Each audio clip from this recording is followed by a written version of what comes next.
I don't know what day it is anymore. Out here, in the silence between stars, the calendar loses its meaning. There is no sunrise to remind you that time is passing. There is no traffic, no alarm clock, no notification telling you to pay attention. There is only the hum of the ship, the cold, and the view. From here, Earth looks like a marble someone left behind. Small, fragile, quietly spinning in a darkness it doesn't fully understand.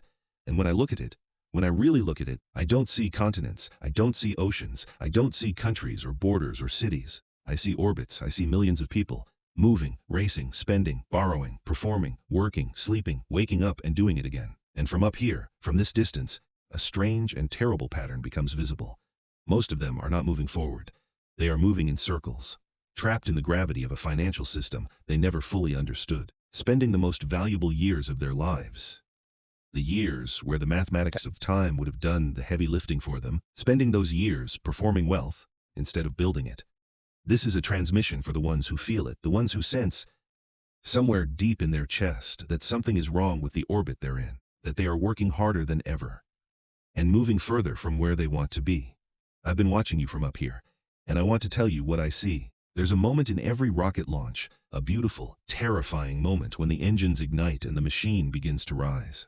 And from the ground, to everyone watching, it looks like freedom. It looks like escape. But the engineers know something the crowd doesn't.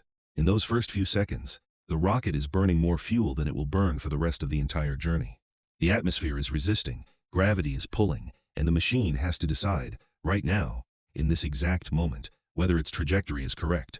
Because here is the brutal truth about trajectories. A 1-degree error at launch means 1,000 miles of deviation at destination. You don't feel the error when you're in it. The ride feels smooth, the altitude looks impressive. People on the ground are watching with their mouths open, and you feel like you're going somewhere. But the mathematics don't care about how the launch feels. The mathematics only care about the angle. I want to tell you about two people I've been watching from up here. I'll call them simply what they represent. I'll call them the builder and the performer.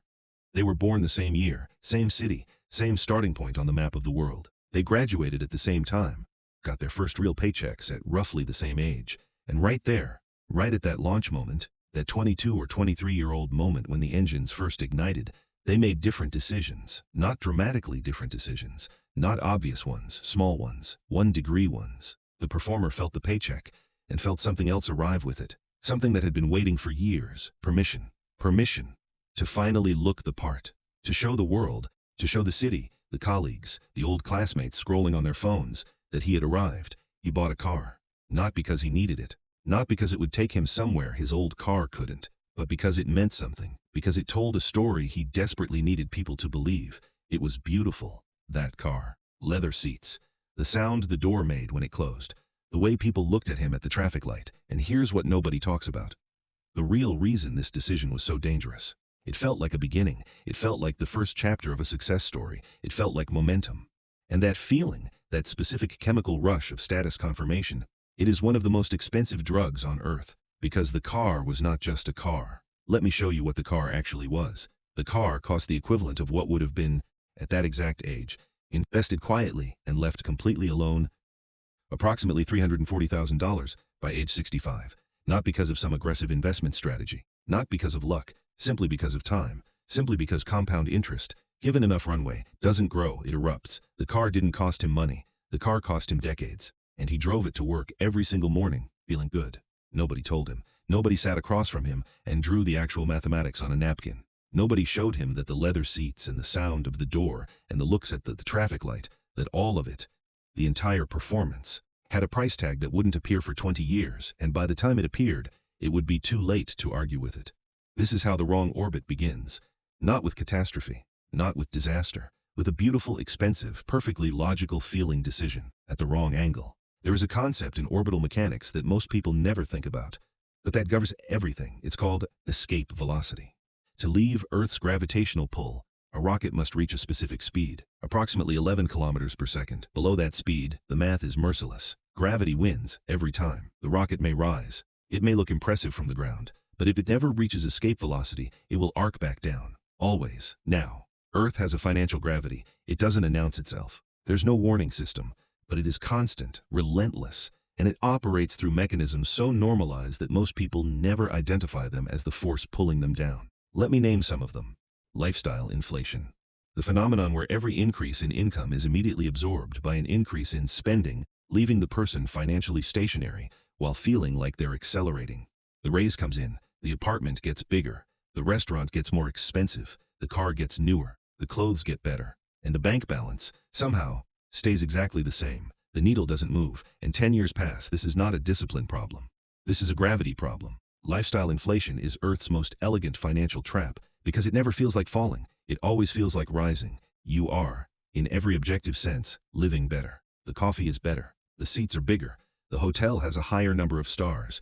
And all of it, every single upgraded experience, is consuming the one resource you cannot go back and recover. Time, converted to money, spent on impermanence. Then there is the second gravitational force, social performance. Human beings are, at their neurological core, deeply tribal animals. For most of human history, appearing to have resources meant safety. It meant status within the group. It meant survival. And so we are wired, genuinely, biologically wired, to perform prosperity, to signal abundance to those around us.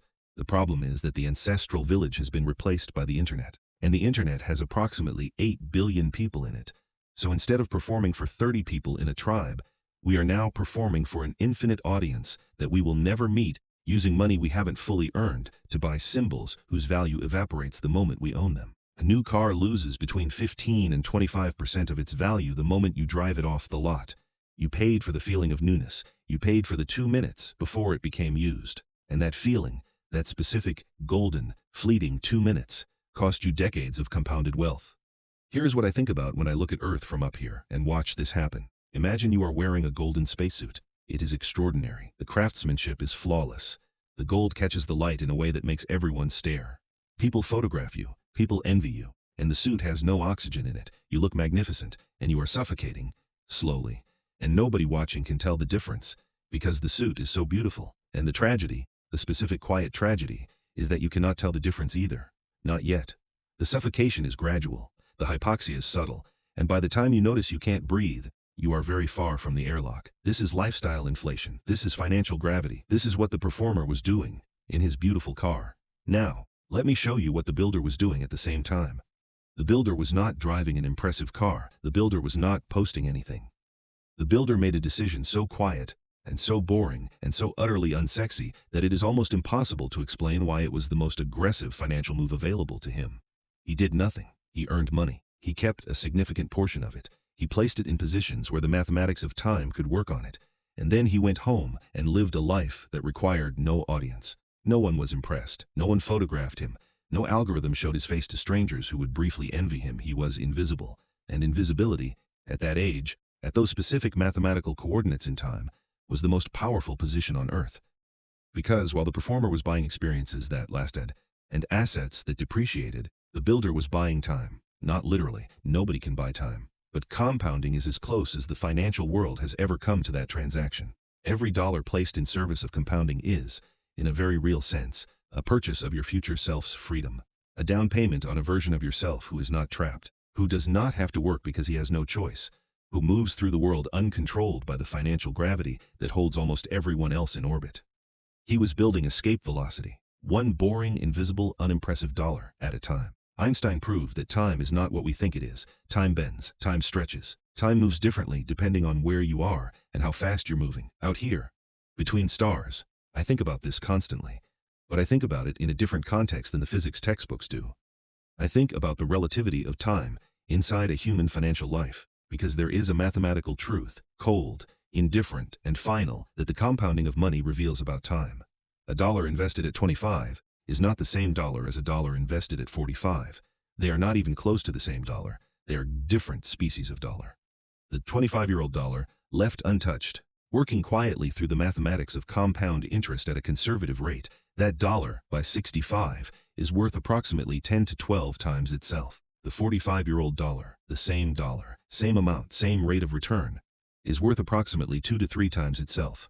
Same dollar, 20-year difference in launch time. And the gap between those two outcomes, the 10 times and the 3 times, is not money. It is not investment returns. It is not strategy. It is simply time that was not used, the lost decades, the years that were converted instead into car payments, and restaurant tables, and hotel rooms, and clothing that is now somewhere in a landfill, and experiences whose memory has already faded to impressionistic softness.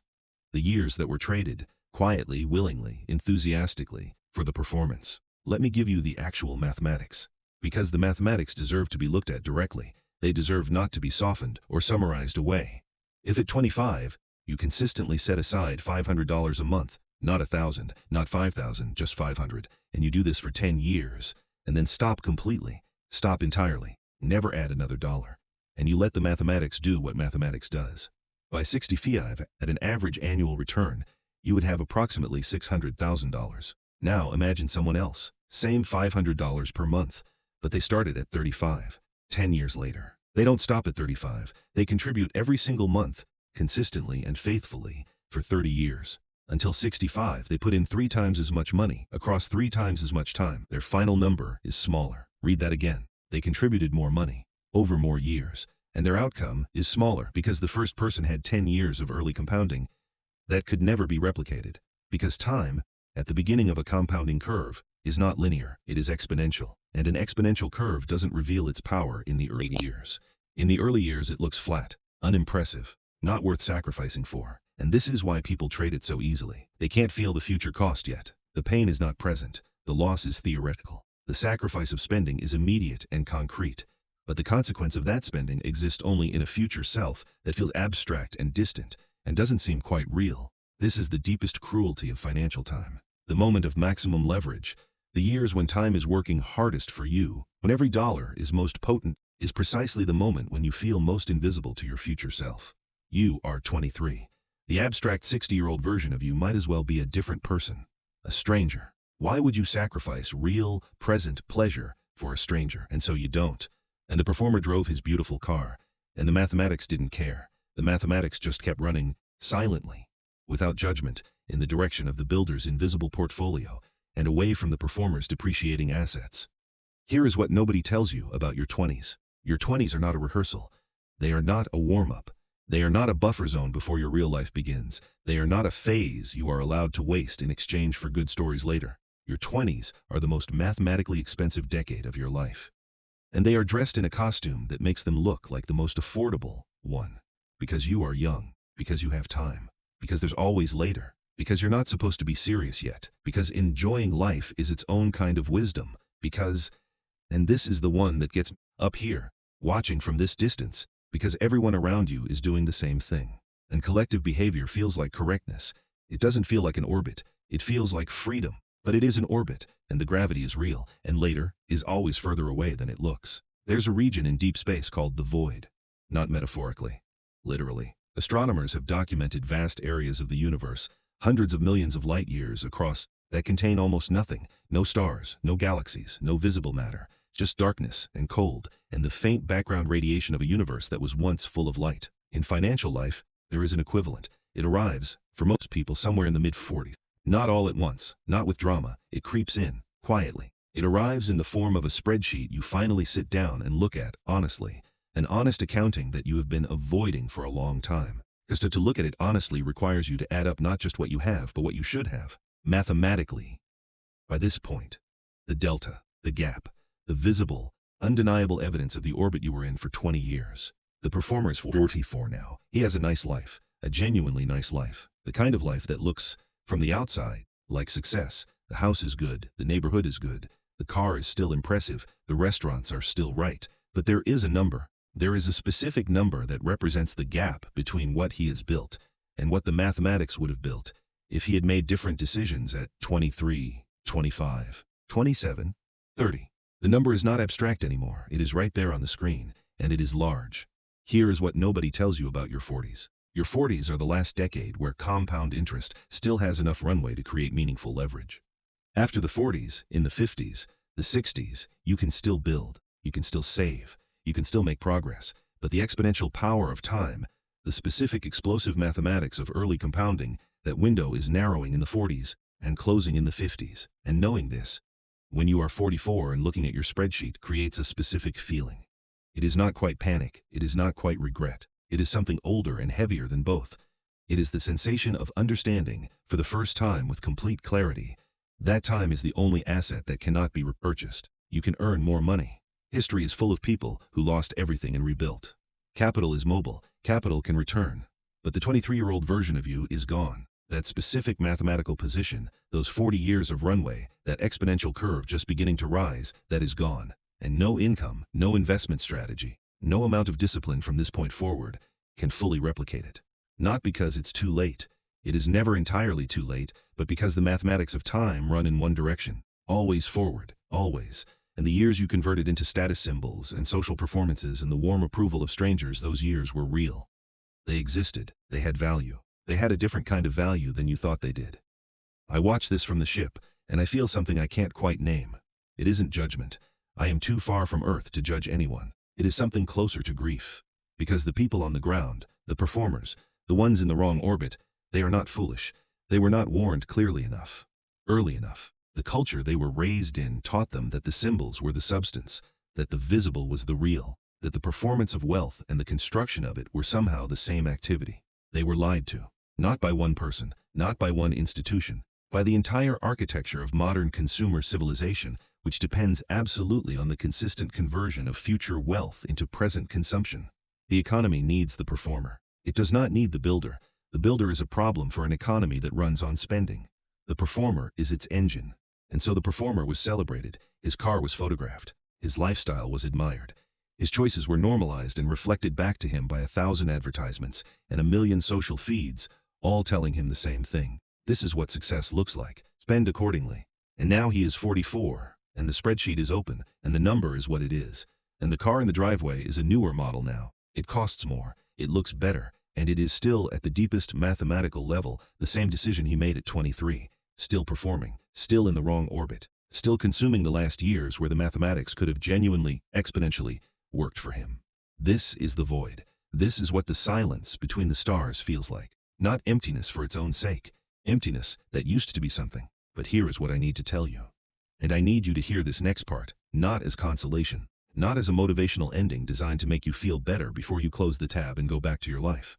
I need you to hear it as a transmission, as actual, cold, mathematical information. Escape velocity is not instantaneous. It is not a single dramatic decision. It is not a moment of inspiration that rewires everything in one afternoon. Escape velocity is accumulated. It is built incrementally through a series of decisions so small and so boring that they are almost impossible to make feel significant in the moment. But here is what the engineering of orbital mechanics knows. You do not need to be moving fast to escape gravity. You need to be moving consistently. A small, sustained thrust, maintained long enough in the right direction, will carry you further than a massive burst of speed that cannot be maintained. This is not a metaphor. This is the physics, and it applies with precise accuracy to your financial life. The builder, at 44, is not rich in the flashy sense. He does not have a yacht. He does not have the car the performer has. His apartment is not the largest one he could theoretically afford. But his spreadsheet tells a different story than the performer's.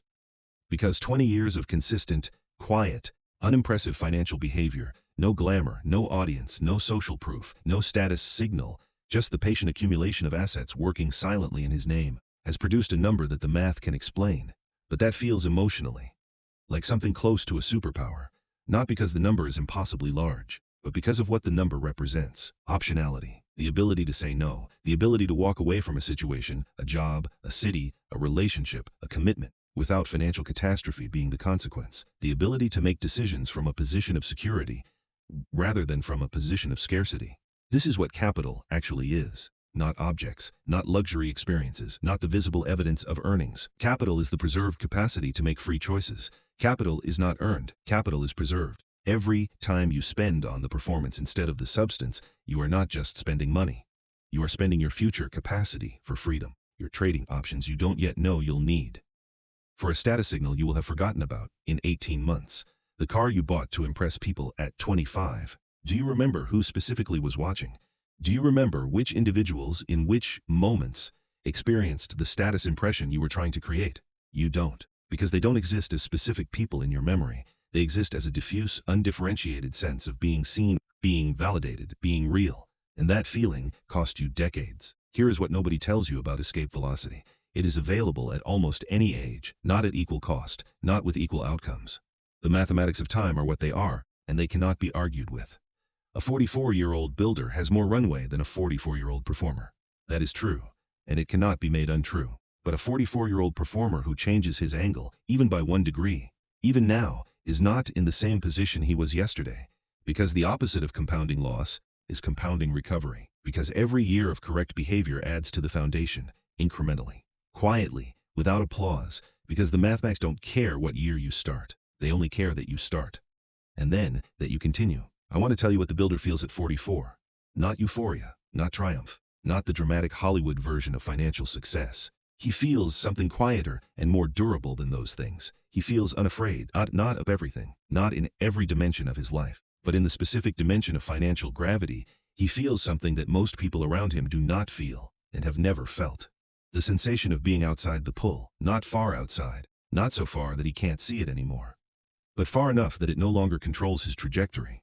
Far enough that when he looks at the choices available to him, the question is not, can I afford this in the desperate, anxious sense? The question is simply, do I want this? And the answer, most of the time, is no, not because he is ascetic, not because he denies himself pleasure or beauty or comfort, but because 20 years of quiet building have recalibrated what he values.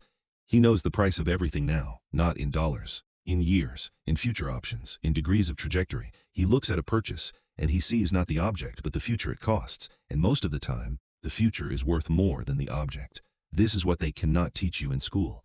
This is what the culture actively tries to prevent you from learning. This is escape velocity. I have been out here for a long time, long enough that the categories that feel urgent from the ground, the status, the signals, the performances, have dissolved into something I can see clearly, and without distortion. And here is what I see. Almost everyone on that planet is making one central error. They are confusing the symbol of wealth with the substance of it. They are building impressive facades on unstable foundations and calling it success because everyone around them is doing the same and collective behavior feels like truth. They are spending the most mathematically powerful years of their lives on performances whose audience will forget them. They are trading their future freedom for a present feeling. And the mathematics, patient, indifferent, relentless, are recording every transaction. I am not here to tell you what to do. I am not a financial advisor. I am not a guru. I am not selling a course or a framework or a morning routine. I am a voice from very far away, looking at a pattern that is easier to see from a distance. And the pattern is this. The people who end up free, not famous, not celebrated, not impressive to strangers, but genuinely, practically, quietly free, they all made the same decision at different moments. They decided that the future version of themselves was real, not abstract, not theoretical, not a stranger, real, a real person who would inherit exactly what they built, or failed to build, a real person who would live inside the financial reality they were currently constructing, a real person who would look back at this exact moment, this year, this paycheck, this decision, and feel either the relief of past discipline or the grief of past performance. They decided to build for that person, not to impress that person, not to perform for that person, to build for them. One boring, invisible, unimpressive, mathematically significant decision at a time. From up here, the earth is still spinning, the city lights are still on, people are still driving, spending, performing, racing. The gravity is still real, and somewhere down there, in a quiet apartment, in an unremarkable neighborhood, in front of a spreadsheet that will never be photographed, the builder is still building. Find your angle. Correct your trajectory. You have more runway than you think.